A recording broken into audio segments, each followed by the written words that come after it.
So whether you're doing a Facebook page or designing a logo, or heck, even if you're doing your website or a funnel, you're going to need to put some kind of images or graphics or text on there. And this is where Canva comes in. This is what it's really good at. So we're going to start right from the beginning.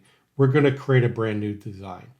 When you first log in, there is a home field over on the left-hand side. There's home, Magic Studio, projects, templates. You got some branding information and apps. Across the top, you've got design spotlight, some business stuff, education on how to use it for specific use cases, plans and pricing. And then over on the right-hand side, we've got some settings and create a design. This is what I typically use to start a brand new design. So we're going to start there. And if you have a specific thing in mind, you can just type in, let's say you want to do a Facebook cover. So you can just type in Facebook, and you can do an ad, an app, a cover, whatever. We're going to create a custom size to start with. So down in the bottom left-hand corner, there's custom size. And we're going to do a 400 by 600.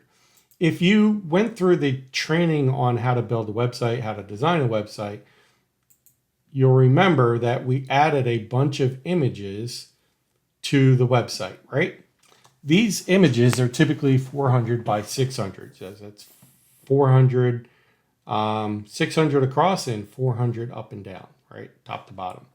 So let's create one of these images. If you had downloaded it off of Pixabay or the internet or Elements, right? A lot of these images, they have the right dimensions, but they're the wrong size, if that makes sense. So the ratio is typically a 4:3, but the dimension is off. So let me show you what I mean by that. So if I were to pull this up right here, and I'm going to go to properties. This property is, first of all, it's 11.3 megabytes. It's a huge file. And if I go to details right here, it'll show you the dimensions is 5800 by 3867. That's a massive file. It's bigger than this screen, actually. So there's no reason to have that on the website. It's way too big. The DPI is 96 dots per inch, and that's just how many pixels there are. So what I did was I used Canva to resize this. So it's still a JPEG file, but now it's 46 kilobytes as opposed to 11.6. If I right click again and go to properties, and you'll notice it is now 46 kilobytes. If I go to details, now it's only 400 by 600, which is what I'm looking for, right? So how did I do this? Let's go through that. So what I did was I went to Canva and I created a new design, 400 or 600 by 400. I'm going to click create new design. And then what I did was I went to uploads and I uploaded that file. I just click upload file, and you just choose the file that you want to upload and click open. And here it is right here. I double clicked it twice. You just need it once. And now I can move this around, and you see these little handles right here on the sides and in the corners. And you're just going to click and drag that down there. So now you've got an image that is the correct size, dimension, if you will. Dimension, and it's 400 by 600. So the file size is going to be a lot smaller. There's a couple different things that we're talking about here, so let's not get them confused. The first one is resolution. The next one is file size. And then the last one are the dimensions of the image, and then the ratio. So the ratio is, this is typically going to be a 5:3. So it's 5 and 3. The dimension is 600 by 400, so it's probably a 6'4" dimension, not 600 by 400 would be a 6'4", not a 5'3". And then the resolution is the 96 dpi. So what's the dpi impact? Well, the size and the resolution impacts the clarity of the image. So if I pull this one up, it's 46 pixels. And I'm going to open this with just my photo app on my computer. And then I'm going to open the original, which was the 5800. I'm going to open that with a photo app also, and we'll see them side by side. Right, when you open it up, you'll notice that right away, this one opened up a lot smaller. This one opened up a lot bigger. Well, how does that really impact? Well, let's zoom in on this one, right? And I don't know if you can see this on your screen, but this one has a lot more details. So let's zoom in on this area right here, just so you can see that. You can see the stitching on his shirt. Everything is really detailed, right? See the buttonhole very clearly. You can see the stripes on here. So let's do that on this image right here. And you'll see that it's starting to get pixelated, right? Big difference. So this one, you can actually see the stitching, this one not. So why is this important? Well, for websites, one of the critical things on why people leave your site is because it loads too slowly.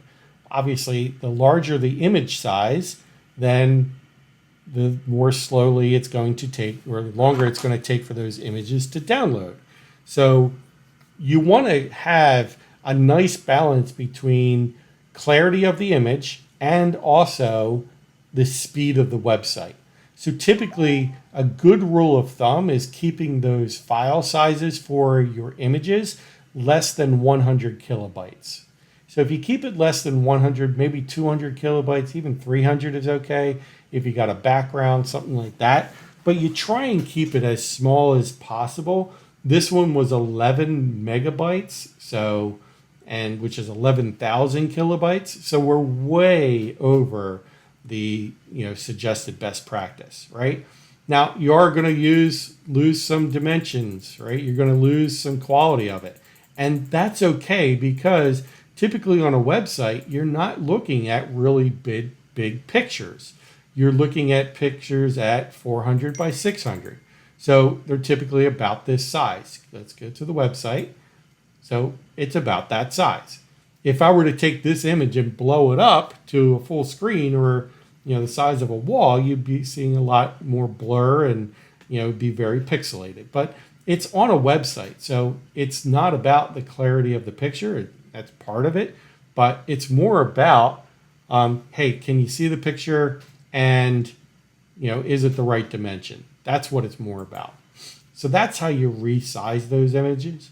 Once you've got it on here, then you would just click share and download, and you can change the size here. You can also change the file type.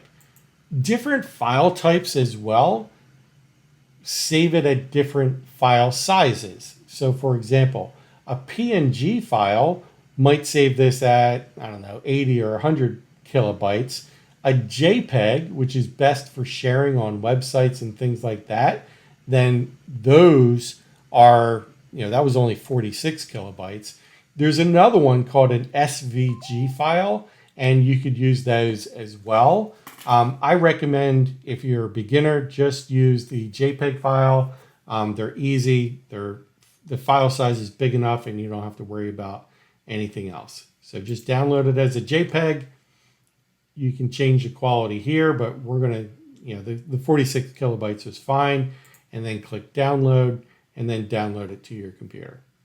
And then you would upload it into your website. So I've already done this, so I don't need to do that again. So that's how you can manipulate the file sizes, upload it into Canva, just create your file size and redo it there. Now, you can resize this image, right?